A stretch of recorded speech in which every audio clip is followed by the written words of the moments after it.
ready to go. So I'm going to turn it over to Melinda Halm, the director of the museum, who's going to give you some free information.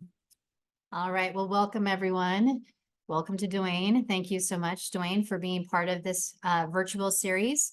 This is the second episode of a 10-part series, Tuesdays at 6 p.m. here at the Crested Butte Museum. All episodes will be on our YouTube channel, so if you missed last week, you can watch it then. Just type in Crested Butte Mountain Heritage Museum. You can see everything that we've done in the past with the other virtual series, our Voices of Crested Butte, and watch them at your leisure and share them with friends and family that would be interested in watching. This program is made possible because of two sponsors, the Gunnison Trails and the Hartman Castle Preservation Fund. It's also made possible by our wonderful donors and our members of the Crested Butte Museum. If you'd like to support this program or other programs that our museum staff have been working very hard to achieve, please visit our webpage, crestedbuttemuseum.com, or stop in here at the store and the museum. We are open daily, 11 to 5 p.m. We love to have visitors, so come say hi. A few upcoming events we have. The Yurt Ski Dinner is scheduled for Monday, January 29th, 6 to 9 p.m. It is a fundraiser for the museum. You do not have to wear skis. You can wear snowshoes or you can just walk. It's a very, very easy stroll. Under the Stars to the Magic Meadow, and Matt Santor is presenting a really lovely meal. There'll be a wine pairing and a mocktail pairing. So we would love to see you there. And we'll have a presentation about our gondola by our president, or not president, but by our board member, Mike Horn. So he's going to share some fun stories about that regarding Fred Berry as well, too. So that's the next upcoming event. And then we have some trivia coming up in March. And I'll have more information regarding that during the next lecture series. So next week. So next time, this time, it's Gunnison. Next time, Crested Butte. So let's get started with this time. Yeah, thanks very much, Melinda. And thanks everybody for being on. We're going to talk about the Gunnison country generally today and some of the lesser known areas of our region. So Crested Butte, no. Lake City, no. Monarch, no. The Silver Camps, no. The Black Canyon, no. That'll all come later in later presentations. Next week, we're going to talk about Crested Butte and the ethnic people of Crested Butte. And at the end, we're going to have a trivia question. In fact, there'll be two trivia questions, but it'll only be one book that's going to be handed out to the winner. It's first come, first serve. And this is the book. It's going to be a book on Crested Butte that I've done, kind of a pictorial book for Arcadia Publishing. So here we go on the Gunnison country. The Gunnison country is one of 5 regions that make up the western slope of Colorado. So we have northwestern Colorado, northwestern part of the state, highlighted by Meeker and Craig. We've got the river country, highlighted by the Colorado River. We have got the Uncompahgre country, Montrose, Olathe, Grand Junction. And we got southwestern Colorado, which is right on the edge of which is the San Juan. And then, of course, the Gunnison country. Now, my definition of the Gunnison country is Monarch Pass, 2 miles to the east, Cimarron, 45 miles to the west, Lake City, 55 miles to the south, right on the edge of the San Juan, and then Marble, 50 miles to the north. Everything in between is the Gunnison country, which is, in Gunnison County, is the 6th largest out of 64 counties in the state. 3,300 square miles, population of about 17,000 people. The town of Gunnison has about 6,000 people and a national reputation as being one of the cold spots in the nation, although we certainly haven't seen that this year. In 1961, nearby Taylor Park had an official reading of 61 degrees below zero. That was the coldest spot in Colorado history until Maybell in northwestern Colorado beat us out in 1985 with 62 below. However, anybody who ever lived in the Gunnison country knows that with a little humidity, a lot of sun, and very little wind, the climate is spectacular. I grew up along Lake Michigan and Lake Superior, and I can tell you it's a lot colder out there because of the lack of sun, lack of humidity, and wind. Gunnison's reputation as a town with a lot of sun was shown when the Levita Hotel many years ago promised a free meal to anybody staying at the hotel on a day when the sun did not shine at all. From 1909 to 1934, 25 years, the hotel paid off 9 times. 9 times in 25 years, the sun did not shine at all in Gunnison. The Ute Indians, who numbered about 2,500 people or so on the western slope of Colorado, were the original inhabitants of the Gunnison country. And we've got a photo coming up of them. No, that's the last one. We need the first one. We're going to hit the first one coming up, and that'll show you the Ute Indians in the Gunnison country. And there they are, about 2,500 of them. And we'll talk about where they were in a moment or so. When the winter came, they went to milder climate, and that was out around Montrose and Grand Junction in the Uncompahgre Valley. To provide the Indians with beef, the Gunnison Cow Camp was established in 1868, and it was established right about where the 13th green of the Dos Rios Golf Course is today. The word Dos Rios meaning meeting of two rivers, and that's where the Tamichi and the Gunnison come together. And that's where they had the cow camp. And 2,000 cows and 1,600 sheep were now moved around in the Gunnison country to provide the Ute Indians at the Los Pinos Indian Reservation with their food. The Los Pinos Indian Reservation was about 30 miles from Gunnison, not far from Cochetope Pass. The Ute Indians, when settlement began coming into the western slope, they were moved out of the Gunnison country in 1875, and they were moved to Kelowna, about 12 miles to the south of Montrose along the banks of the Uncompahgre River. And then in 1875, mining, of course, was coming into the Gunnison country, and that's why they were moved out. From there, they were eventually moved out of Colorado altogether. The Uncompahgre and Northern Utes were out to the Uinta Indian Reservation in Utah. The Southern Ute Indians were allowed to stay in. They stayed around Pagosa Springs and Toywalk. Following the Ute Indians, the Spanish were another group of people who came into the Gunnison country very early. They were looking for gold. They were looking for a great trail to take them from Taos, New Mexico to the mission stations out in California along the El Camino Real. 24 mission stations from San Diego all the way up to San Francisco. And they were also trying to convert Ute Indians, and it didn't work. They never had a permanent settlement out in Colorado. They never found a lot of gold. They never converted many of the Indians, and the trail was very hard going from New Mexico out towards California. However, they did show that with names carved on trees, rusting mining tools, and early names of rivers like the Gunnison, which was originally known as the Rio de la San Xavier, show that there were a lot of Spanish in the Gunnison country in the early days. Never had permanent settlement because they didn't find a lot of gold, cold weather, tough Indians, too far away from their supply lines. So they're out of here around the early 1800s. The next people who came in were the mountain men, trapping for beaver, which brought $7 a pelt in the Gunnison country from the late 1700s into the early 1800s, all the way up to about 1842. One of the early guys in the Gunnison country, one of the early mountain men, was a guy named Ezekiel Williams, who had come in from the upper Arkansas into the Gunnison country. In 1823, he wrote that this wasn't very good beaver country because, an exact expression, the mountains was froze up too much of the year. There were 600 of these individuals in the Gunnison, in the far west, including the Gunnison country, and they lived a very hazardous life. A lot of them drowned in swollen rivers. A lot of them were shot by Indians. And by 1842, this era came to an end. Overtrapping, silk hat had replaced the beaver pelt hat. Prices had gone down to $1 a pelt, and the Indians became very dangerous. There's a good look at Alonzo Hartman, who was the first man, one of the first people to come in and run the cow camp. He came into the Gunnison country in the winter of 1872. Later on, took up a ranch.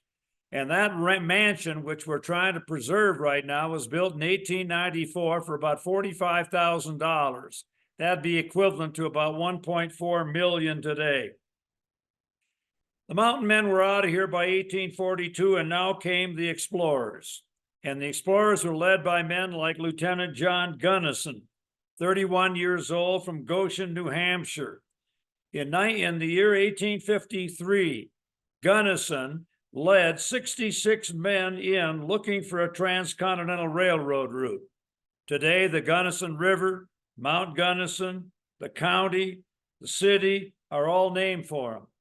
Gunnison was looking for a transcontinental line, and he came in from St. Louis over Levita Pass, Cochetope Canyon, through Gunnison, what is now Gunnison, in September of 1853, and then came into some big trouble when he ran into the Lake Fork Canyon and the Black Canyon. He ultimately was killed by Paiute Indians in Utah later that year in October. And the following year, when E.G. Beckwith, one of his top men, wrote up the report, the Gunnison country was not considered for a railroad. Too many canyons, too many high passes, too much heavy snow, and too much cold weather. And then, following Gunnison and John Fremont, who also came through here in 1853, came the placer miners into this mysterious country. They were looking for placer gold. They were gold panners. Free gold, shot wire, grain, flour, dust, nugget, put in your saddlebags right away, didn't need any smelting. One of the areas that had 250 people was up Washington Gulch, about 7 miles north of Crested Butte, where a placer mining camp called Minersville came. Father John Franklin Dyer, a Methodist missionary out of Granite, came into that area in 1861 and preached to 250 miners, and then wrote about it in a great book called The Snowshoe Itinerant. Jim Taylor, for whom Taylor Park is named, came into Taylor Park, 1861. Fred Lottis, Lottis Creek, named for him today, came into Union Park, 1861. Other placer miners came into Snowblind Gulch, Schofield Pass, Armstrong Gulch. And I believe that about 500 placer miners were in the Gunnison country during the decade of the 60s, taking out between $3 and $6 million worth of gold when gold sold at 20 an ounce. It now sells at 2,000 an ounce. So do the math. They took a lot of free gold out of here. And then when the streams were over, kind of tapped out, the Indians had become very dangerous. That era ended, and that led to the surveyors. When the Civil War ended in 1865, a lot of people cast their eyes to the west, but little was known about this area, despite Lewis and Clark and Zebulon Pike and Stephen Long and railroad surveyors, because when those guys came through this area, they only came into the area for about a day and then they moved on. So they didn't know a whole lot about it. The federal government financed 4 railroad surveys, or 4 great surveys of the American West in 1867. And those surveys lasted for 12 years. They wanted to eliminate ridiculous rumors about hot water spouting 100 feet out in the air somewhere in the West. Everybody knew that was ridiculous. Indians living in 4-story buildings in the walls of canyons, and everybody knew that was a lie. And then a river running through a tremendous canyon going God knows where, and we also knew that that was a lie. So these guys came in for the first scientific survey of the West. John Wesley Powell, 1869 and 1871, going down the Colorado River through that magnificent canyon. Clarence Rivers King, exposing a diamond hoax in northwestern Colorado. And then Ferdinand Vanderveer Hayden, who came into the Gunnison country. He had been a medical doctor, but he loved geology more. And in South Dakota, the Indians picked him up one day with a bag of rocks, and they were going to kill him until they found that he had rocks in that bag. And they believed, their religion believed, anybody who was insane, made insane by the gods. You don't want to mess with them. So they gave him a name, a man who picks up rocks or running, and he could go anywhere that he wanted. So here he is, a third surveyor. And one of his men, Samuel Emmons, got Mount Emmons just outside of Crested Butte named for him. And Ferdinand Hayden stood on top of Mount Teocalli in 1874, looked off in the distance, saw two great peaks, and called them the Crested Buttes. Later on, one more resembled a Gothic cathedral, hence Gothic Peak, and then they dropped the S off Crested Buttes, and that's how Crested Butte got its name. William H. Jackson, the great photographer, was with these guys, and he was the guy who photographed the Mount of the Holy Cross. And he also photographed Mesa Verde. None of that was really known at the time. And then the last survey team was George Montague Wheeler, and one of his guys, William Marshall, had a bad toothache, abscess tooth, 1874. And he wanted to get to Denver from Santa Fe fast. And he remembered a low depression in the mountains. And he hit that low depression, took barometric readings, went on to Denver. And that low depression is named for him today. And that's Marshall Pass from Poncha Springs to Sargent's, used by the Denver and Rio Grande Railroad to enter the Gunnison country. And then in 1873, coming into the Gunnison country is a fellow by the name of Sylvester Richardson. He had been part of the Parsons Geological Survey. But when everybody left in October, Richardson stayed around and walked 500 miles, finding the marble deposits, finding coal deposits, and finding a lot out about this country. He went back to Denver, started the Gunnison colony, and in May of 1874, brought 20 men in. And these are among the first residents in the Gunnison country. They took up ranches. So Richardson and Alonzo Hartman of the cow camp are considered to be the two fathers of the Gunnison country. By the late 1870s and the early 1880s, 25 to 40,000 people came into the Gunnison country, which looked like it might become another Leadville. And there you got a good look at Main Street. That's looking north towards Crested Butte. And they're digging one of the 7 wells that's going to provide water. This is 1881 during the boom years. So Gunnison, the Gunnison country, rich silver mines were opening up. 2 railroads came in, more about them later. 3 smelters opened up. Great ranches began. And those ranchers made a lot of money early by supplying beef to the booming mining camps. Gunnison was the place to be. It became the hub of the wheel, the smelter town, the railroad town, the supply town for all the great mining camps that were opening up. And there's another good shot, and you can see the Pearl Laundry, the Vienna Bakery, the furniture store. This is Gunnison, 1881 during the boom. An early traveler, G.T. Ingram, in 1880 declared, and I'm quoting, "The long rows of tents and bright campfires along the east bank of the Gunnison River made a spectacular panorama during the summer nights of 1880, and the continuous braying of hundreds of burros disturbed the peace of sleepers all throughout the night. The famous La Vida Hotel, a 4-story, $210,000 building, was built in 1884 on South Boulevard, and there it is in all its magnificent glory. Visitors called it a peacock among mud hens. Persian rugs, teak and mahogany, gold lace, crystal chandeliers were inside that great hotel. Gunnison soon built a $200,000 gas and water works, unique along the western slope. The city got 7 hotels, 4 newspapers, 2 banks, 3 schools. A Philadelphia visitor said, and I quote, "The stories of the changes in the Gunnison country rival the tales of the Arabian Nights." From barren sagebrush, Gunnison had become the city of the future, and many said it would become the capital of Colorado. One of the fellows who was in early was a fellow by the name of C.T. Stevens. And C.T. Stevens, on the corner of Main and Tomichi, set up a shack and started a meat market.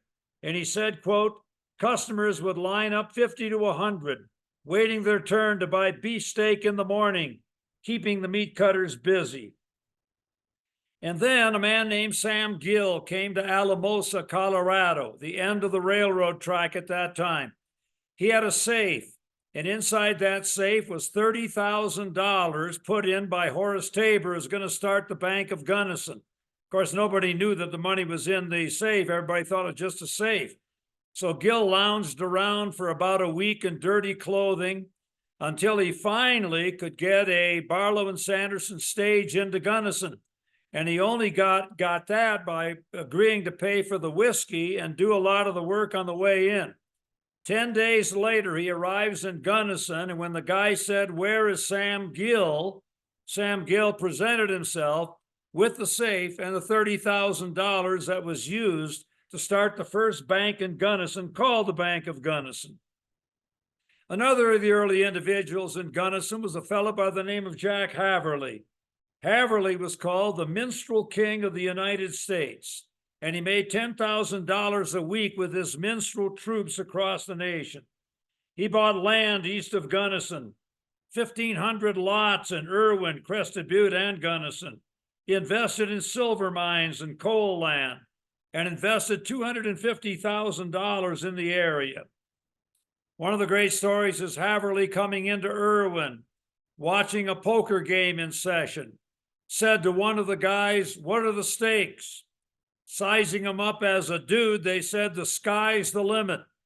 Haverly began to peel $20 bills off of his roll, and the guy gulped and said, "I meant our local sky. It's only $20 high here."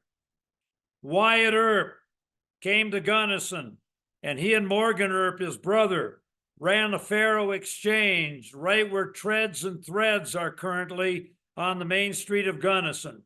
And they lived in a tent outside of Gunnison, and they told the sheriff he needed any help, let him know. They were on the run from the famous gunfight at Tombstone, Arizona, the gunfight at the OK Corral. Gunnison seemed to have it all in the early 1880s. 2 railroads, the Rio Grande, which arrived in August of '81, the South Park, which came in via the Alpine Tunnel, September of '82, 3 smelters, the Moffett smelter on top of Cupelo Hill, right in back of today's Mountaineer Bowl, the Tomichi Valley smelter near today's airport, and the Lawrence and Shaw smelter just north of town.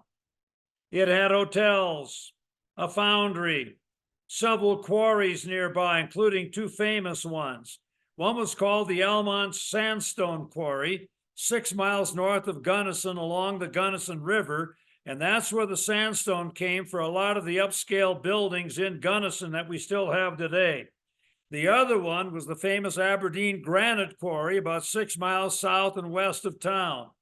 And that granite quarry provided in 1892 all of the granite used for the outside of the Colorado State Capitol building.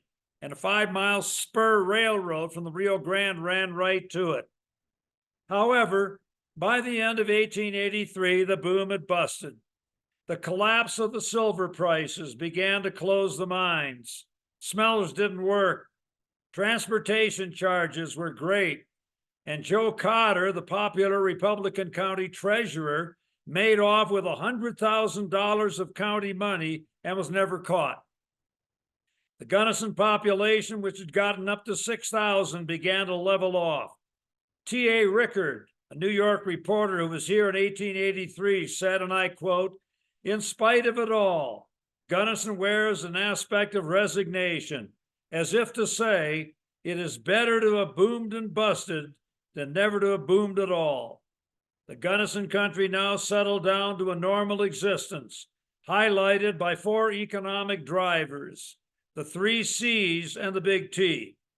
The 3 C's were coal from Crested Butte, the great cattle industry, and later in 1911, Colorado State Normal School in 1923 became a 4-year institution called Western State College. Those were the 3 C's. The Big T was tourism, which involved great hunting and fishing and fabulous scenery. Important towns now began to spring up in the Gunnison country. To the west, about 10 miles along the Gunnison River, Iola began in 1896. And there's one of the 4 hotels that you can see, the Iola Hotel. But there were 4 of them at Iola. Iola became a tourist destination, 4 hotels for hunters and fishermen. And one of the ranching families told me that they had a whole bunch of friends that would come in to hunt and fish, and they forced those ranchers to build cabins, which they did. And during lean times, the ranchers made a lot of money from the tourists who now paid for the cabins so they could hunt and fish. On top of that, Iola was also the shipping point for the Iola Powderhorn Cattle Pool. 6 miles west of Iola was the town of Savolla, Cebolla. That name means wild onions in Spanish. And J.J. Carpenter from North Carolina started a ranch there. We're going to see that in the next photo going up right now.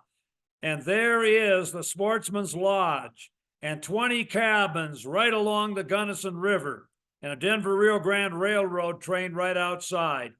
If you go north out of Gunnison today, about a half a mile out, you look on the left side of the road and you're going to see the Sportsman's Lodge, and the name today has Savolla Apartments, and it's an apartment complex. J.J. Carpenter from North Carolina started a ranch there. With the railroad running by, Carpenter saw an opportunity, and he did build that Sportsman's Lodge. The last town to the west, now there's a great shot of the Denver-Rio Grande Railroad about 15 miles out of town in between Iola and Savolla in 1954 on one of the last runs. The last town to the west was Saponaro, and that was named for a Ute Indian sub-chief. And there you can see one of the 2 hotels, the Rainbow Hotel. Saponaro was at the entrance of the Black Canyon, 7 miles west from Savolla along the Gunnison River, laid out as a Rio Grande stop, initially called Soap Creek in 1881. Saponaro had 2 hotels and controlled entrance to the Black Canyon and 2 mesas, the Blue and the Black. There you get a good example of the schoolhouse, and that's the school at Saponaro in the 1880s. The little ranching community also became famous because of the famous 4 bridges at Saponaro. And there they are. Now that hangs on Wall Street, very famous photograph. There's an automobile and a railroad bridge running over the Lake Fork of the Gunnison River, and an automobile bridge and a railroad bridge over the Gunnison River. One set of bridges led to Lake City, and the other went to Montrose. All 4 bridges were within 100 yards of each other, and that's a classic photo of the 4 bridges at Saponaro. The fate of Iola, Savolla, and Saponaro was sealed in the mid-1960s when the Blue Mesa Dam backed up the Blue Mesa Reservoir, the largest body of water in Colorado, and all 3 were covered up by the reservoir. There's a great shot of one of the old hotels, and you can see Rio Grande Trailways bus right in front of it in the 1940s. Now, one thing before we go on, before that reservoir was filled, in the 30s, 40s, 50s, and into the early 60s, the Gunnison locals had a group called the Gunnison Navy, and they would make kayaks out of kits they bought from Montgomery Wards and then go down the Gunnison River. And they had positions. If you were a rear admiral, that means that you were dunked and got your rear end wet. If you were a vice admiral, you oogled young ladies. And these guys operated big fishing fleet all the way into the early 1960s. To the east of Gunnison, another set of little towns grew up along the Denver and Rio Grande Railroad. One of them was Sargent's on the base of Marshall Pass, and that came into existence in 1881 when the Rio Grande came across Marshall Pass and into a town initially known as Marshalltown for Marshall Creek. But Joe Sargent's was the postmaster there, so it was renamed Sargent's. It was the end of track for a few weeks. And during that time, Sargent's was a boom town with 8 of the first 14 buildings saloons. 6 freighting firms operate out of the little town, including Barlow and Sanderson. The Denver and Rio Grande had a roundhouse and a turntable there. along with a water tank and loading pens. It also had helper engines to help pull heavily laden coal trains from Crested Butte and ore trains over Marshall Pass with double and triple headers.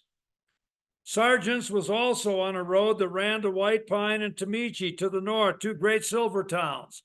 And there is a great shot of the mail sled leaving Sargent's for White Pine in the early 1940s. And the excess baggage in the back of the big sled are kids who are going back to their home at White Pine, pulled by a couple of horses in the winter. The Trinchera Lumber Company operated out of Sargent's and had 400 men, using Sargent's as a loading area for the timber. The old schoolhouse still stands in Sargent's, and about 50 people live there year-round.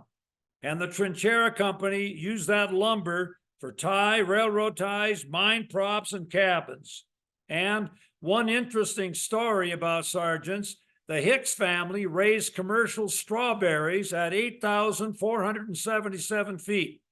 And Will Hicks would take the strawberries into Gunnison, but he told me that he always sold out to passengers on the train before he even got to Gunnison.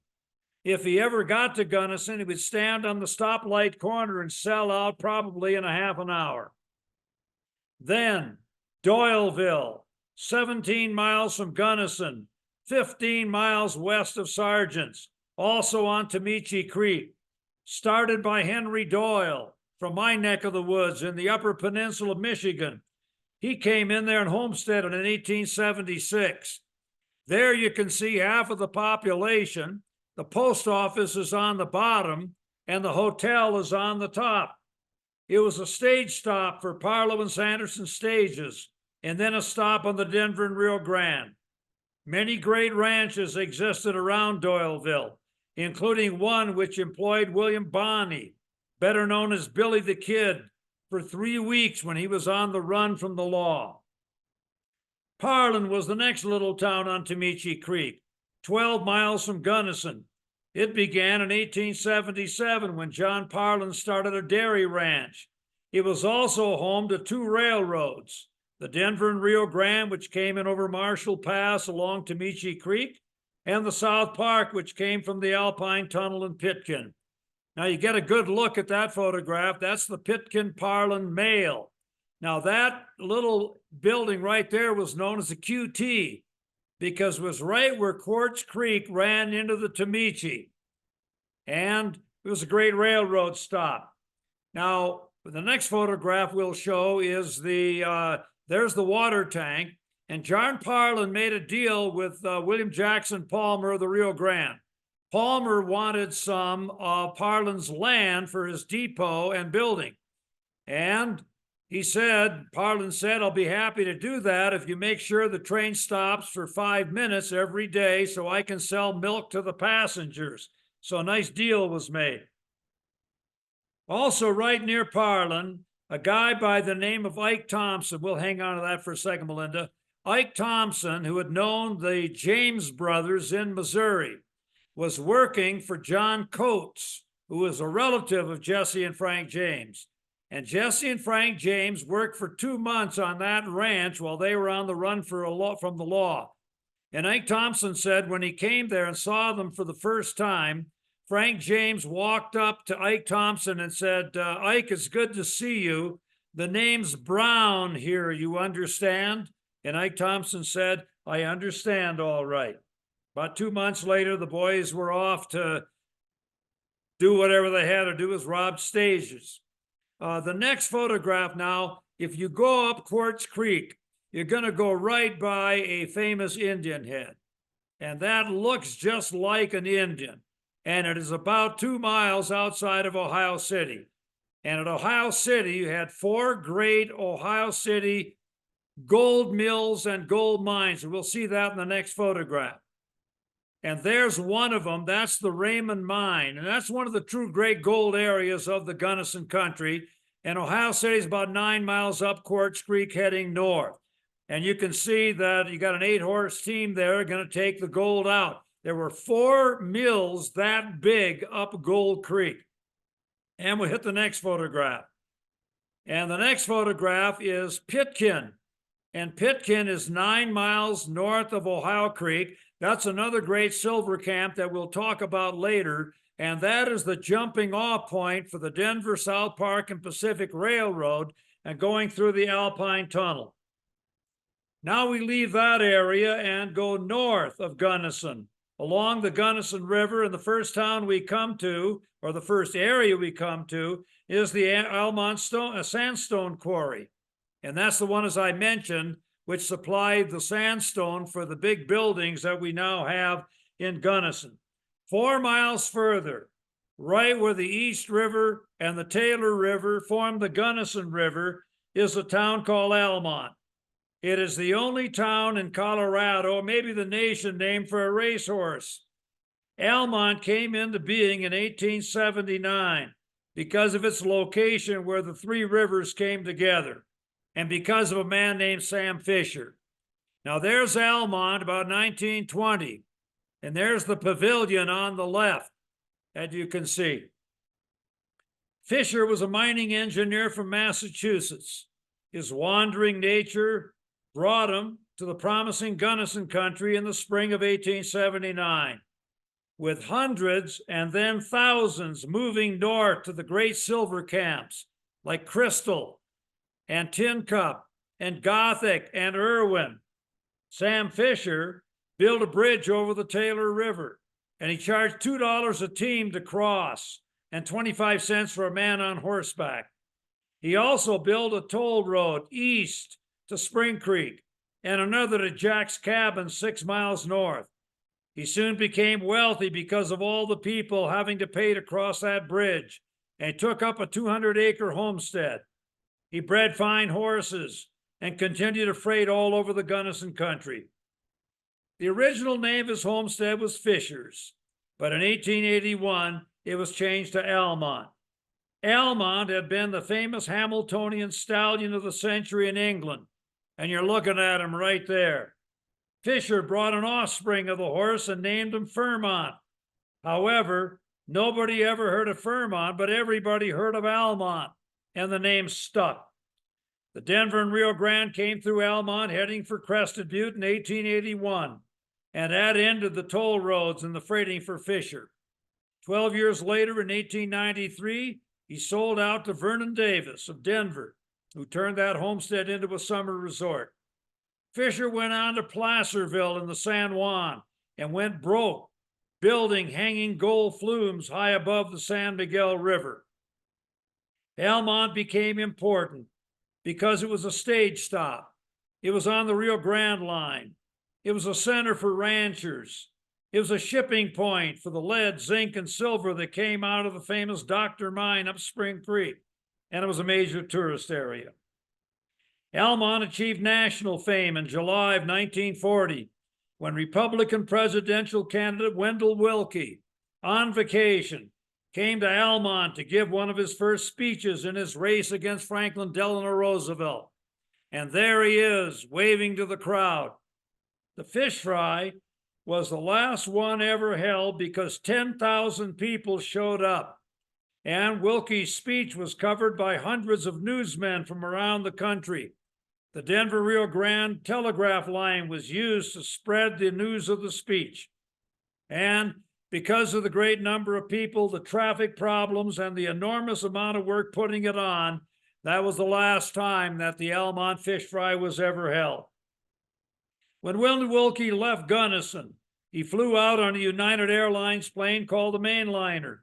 As the plane flew by the W on Tenderfoot Mountain, Willkie turned to the reporters and said, "Look, boys, even the hills speak forth." Alas, like every other candidate who ran against Franklin Roosevelt, Willkie would lose in the November election. About 8 miles to the north of Almont is a little town called Glacier. It had a big schoolhouse there, right near the mouth of Cement Creek.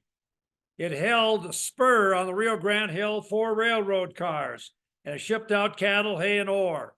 It was named Glacier because it was right where the glaciers ended millions of years before. South of Gunnison by 30 miles is the beautiful Powderhorn Valley, settled in the late 1870s.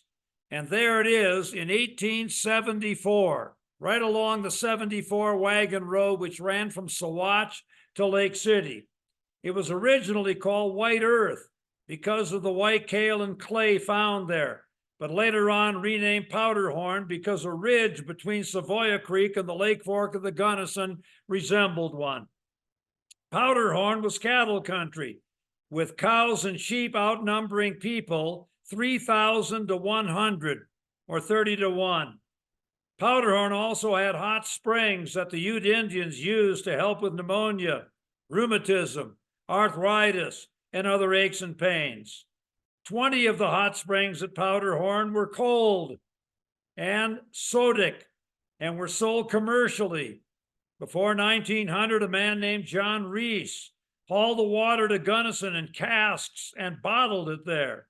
He said, and I quote, "It was a delightful drink, and when to it is added lemon and sugar, it makes a lemonade fit for the gods." Reese sold that drink commercially throughout Colorado and also throughout the nation for many years. Further south by 25 miles is Lake City. That's a later story. So there we have the Gunnison country. 17,000 people scattered over 3,300 square miles, with 80% of the land federal. Here now are some of the unique things that separate the Gunnison country from almost any other area in Colorado, and some cases the nation. Number one, it's a land of great water production. The Gunnison River is a main tributary of the Colorado, which it joins at Grand Junction, appropriately named place. Secondly, it has one of the top cattle industries in the state and the nation. Thirdly, it was the first college on the western slope. Colorado Normal School, 1911, then four-year Western State College, 1923.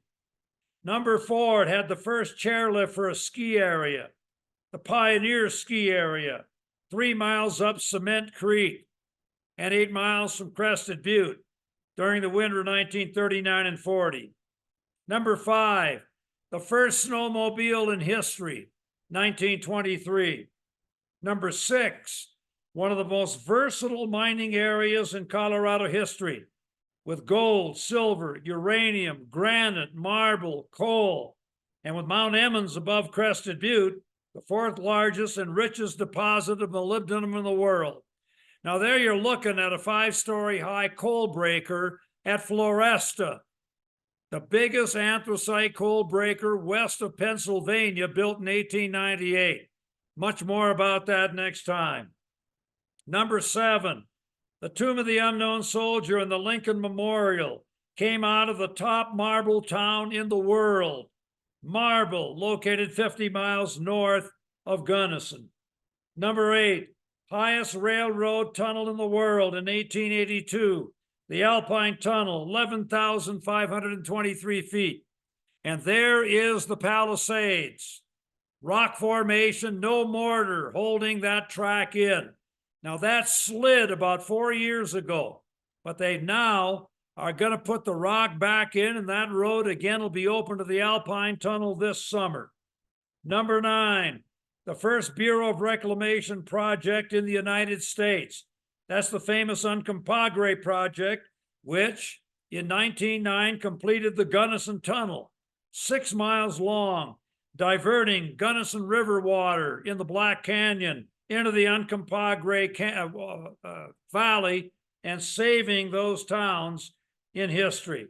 Number 10, first railroad on the western slope, the Rio Grande in 1881. Number 11, the first great hotel in western Colorado and one of the finest in the state, the La Vida, which opened in 1884. Number 12, one of the 4 national parks in Colorado, the Black Canyon National Park. Number 13, 3 major dams on the Gunnison River, part of the Upper Colorado River Storage Project, with the Blue Mesa Reservoir, the largest body of water in Colorado and the second biggest tourist attraction. Number 14, the highest paved road over the Continental Divide in the United States, Cottonwood Pass, 12,126 feet, taking one from Buena Vista into Taylor Park. Opened up in 2019 as a paved road. Number 15, one of the top two mountain biking areas in the world, along with Moab, Utah. Number 16, 14,000-foot high Elk Mountains between Crested Butte and Aspen. The north and south Maroon Bells, Capitol Peak, Pyramid Peak, Snowmass, and Capitol, with one of the great flower areas in the world on the west side. And finally, the land of sunshine, perpetual sunshine. And one more last thing.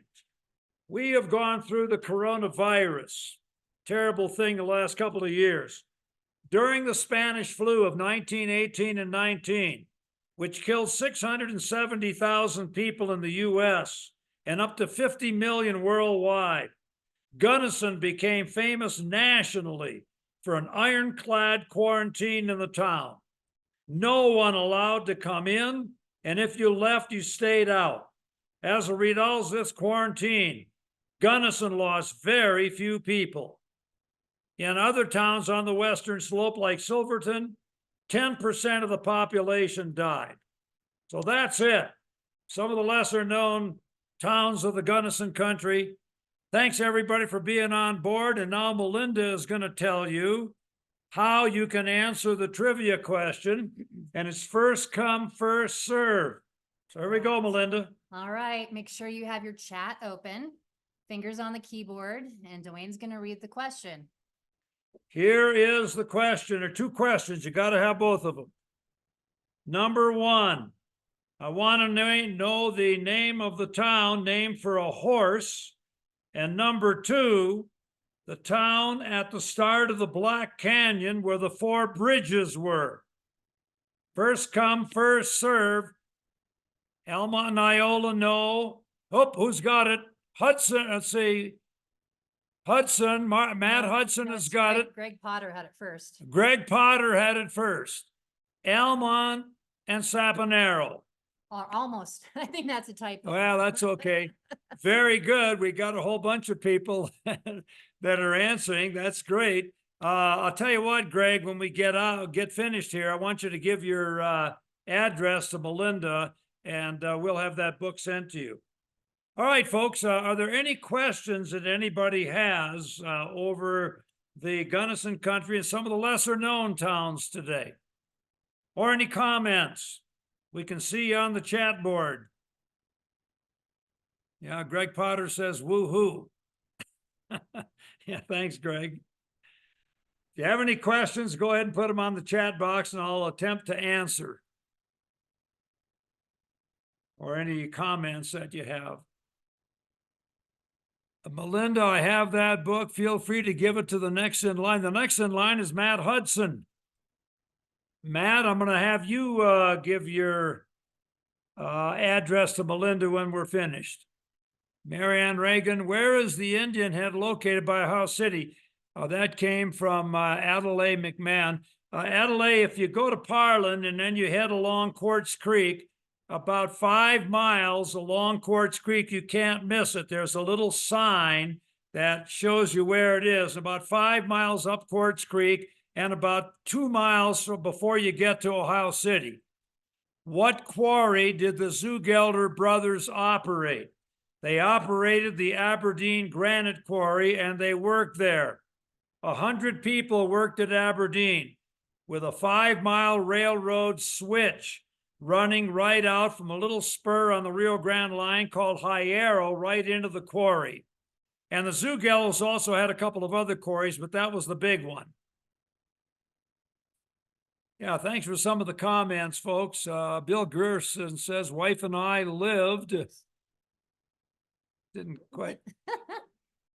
How long? Wife and I lived in. How long? Yeah, how long did the La Vita Hotel last? It lasted till 1943 when they took the top 3.5 stories off and used it for World War II effort. And then the final story was taken down in 1999. And today there are a bunch of condominiums there. The La Vida Hotel, the other question, the La Vida Hotel, well, we just answered it. So it lasted until 1943 and then 1999. Wouldn't it be great if we still had it today? Wouldn't it be great if we had the Denver Rio Grande Railroad today? Any other questions that anybody has? Any other comments that anybody else has? Wife and I lived in the Savoya apartments in 73. I'll be darned. Yeah, thanks, Bill. Well, thanks, everybody. We had a lot of folks on, had 100 people that were Registered, yeah. on board, so we appreciate it. And we will see you all next week when I talk about Crested Butte and the ethnic people of Crested Butte. So thanks a lot, Matt. Make sure you give Melinda your address.